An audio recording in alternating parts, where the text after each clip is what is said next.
So it's time to start fitting in the male threads, and here I am creeping up onto the diameter I need, just getting it to exactly so it's a snug fit, and then I will epoxy it in.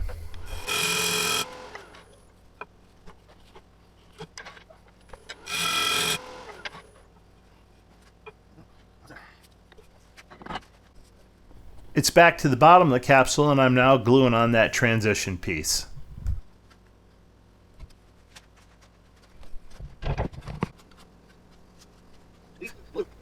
The transition piece is glued on. Now it's time to let it set up, and then I can finish turning it. So here I am doing the inside of the transition piece, and as promised, I'm using my carbide tools because doing it straight back like that is somewhat difficult using traditional gouges. From there, I'm moving on to installing the female threads on the bottom section of the capsule, and here again I'm creeping up onto the diameter I need.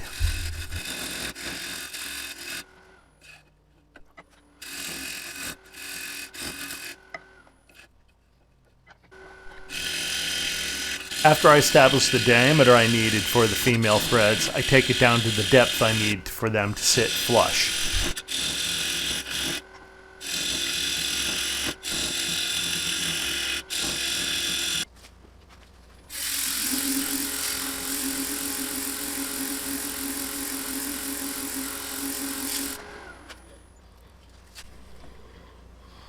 I apply a little epoxy to the inside of the ring, and then I will glue in the female threads.